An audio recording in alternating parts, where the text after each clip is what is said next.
Shalom saudara yang dikasihi oleh Tuhan. Kita berjumpa kembali di dalam pesan pastoral dan saya berharap kita semua dalam keadaan yang baik-baik saja dan sehat-sehat saja. Nah, hari ini saya mau berbagi firman Tuhan. Saya berikan tema bagaimana prinsip mendidik anak dengan baik. Nah, Bapak Ibu Saudara yang dikasihi oleh Tuhan, saya banyak melihat orang tua tidak memahami mendidik anak-anaknya itu dengan baik.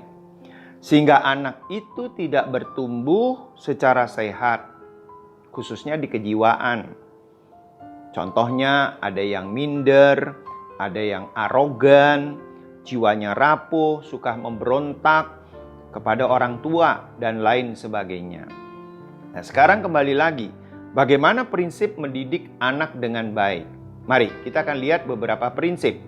Yang pertama, mengerti kedudukan anak di hadapan Tuhan. Anak adalah milik pusaka daripada Tuhan. Karena itu setiap orang tua harus sungguh-sungguh bertanggung jawab bagaimana mereka mendidik anak-anak mereka yang Tuhan sudah berikan kepada kita. Firman Tuhan mengatakan di dalam Mazmur 127 ayat 3 sampai dengan ayat yang kelima. Sesungguhnya anak-anak lelaki adalah milik pusaka daripada Tuhan, dan buah kandungan adalah suatu upah. Seperti anak-anak panah di tangan pahlawan, demikianlah anak-anak pada masa muda. Berbahagialah orang yang telah membuat penuh tabung panahnya dengan semuanya itu. Ia tidak akan mendapat malu apabila ia berbicara dengan musuh-musuh di pintu gerbang. Sekarang pertanyaannya, bagaimana mendidik anak yang tangguh? Untuk mendidik anak yang tangguh, dibutuhkan orang tua juga yang tangguh, yang takut akan Tuhan. Sebab itu di dalam Mazmur 112 ayat 1 sampai dengan ayat yang ketiga mengatakan, Haleluya, berbahagialah orang yang takut akan Tuhan, yang sangat suka kepada segala perintahnya. Anak cucunya akan perkasa di bumi, angkatan orang benar akan diberkati, harta dan kekayaan ada di dalam rumahnya, kebajikannya tetap untuk selamanya. Haleluya. Ini luar biasa. Jadi orang tua yang tangguh akan dapat mendidik anaknya juga dengan tangguh. Prinsip yang kedua, memelihara kesehatian orang tua. Untuk dapat mendidik dengan benar, maka orang tua, suami istri harus sehati di dalam mendidiknya. Sebab itu, apa yang sudah disepakati, itulah yang dipakai cara untuk mendidiknya.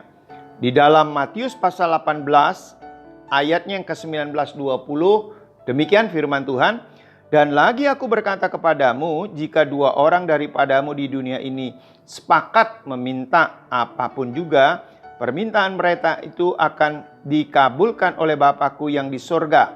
Sebab di mana 2 atau 3 orang berkumpul dalam nama-Ku, di situ aku ada di tengah-tengah mereka. Betapa dahsyatnya kalau suami istri bersehati di dalam mendidik anak-anaknya. Melahirkan suatu didikan yang luar biasa. Nah, prinsip yang ketiga, menetapkan sasaran pendidikan. Ini sangat penting, Bapak Ibu. Sasaran pendidikan yang utama adalah bagaimana orang tua menanamkan nilai-nilai kebenaran, yaitu firman Tuhan, kepada anak-anaknya. Tetapi yang berikutnya adalah sasaran pendidikan adalah dengan menyekolahkan di sekolah atau di tempat yang terbaik, supaya anak-anak itu dijaga dalam karakter, dapat input untuk pengetahuan, dan dapat mengimplementasikan dalam bentuk keterampilan mereka. Jadi 3 hal ini yang diperhatikan di dalam sasaran pendidikan. Karakter harus dijaga, pengetahuan yang cukup, dan keterampilan. Nah, ketiganya ini harus dicari. Di sekolah mana itu didapat? Nah, prinsip yang keempat adalah menjaga kasih dan keadilan. Ini sangat penting. Kasih dan keadilan itu harus seimbang. Nah, apa yang terjadi? Kasih tanpa keadilan. Keadilan ini berbicara tentang bagaimana mendidik bagaimana memberikan hukuman. Nah, kasih tanpa keadilan akan melahirkan anak yang manja. Tetapi keadilan tanpa kasih membuat hati anak itu terluka. Sebab itu, kasih dan keadilan harus diseimbangkan. Seperti juga Tuhan Yesus, Dia mengasihi kita, kasih-Nya yang begitu besar Dia sudah berikan kepada kita. Tetapi jangan lupa, Dia juga menyediakan keadilannya untuk kita. Kalau kita bersalah, maka kita juga mendapatkan hukuman.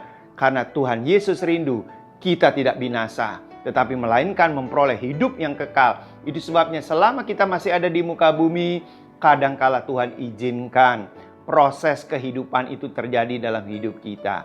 Mari kita berdoa. Bapa, di dalam nama Tuhan Yesus, kami mohon kekuatan yang dari Tuhan, agar kami dapat melakukan prinsip-prinsip mendidik anak-anak kami dengan baik, sehingga anak kami menjadi anak yang tangguh, anak yang unggul di hadapan Tuhan, dan memuliakan nama Tuhan. Dalam nama Tuhan Yesus. Amin.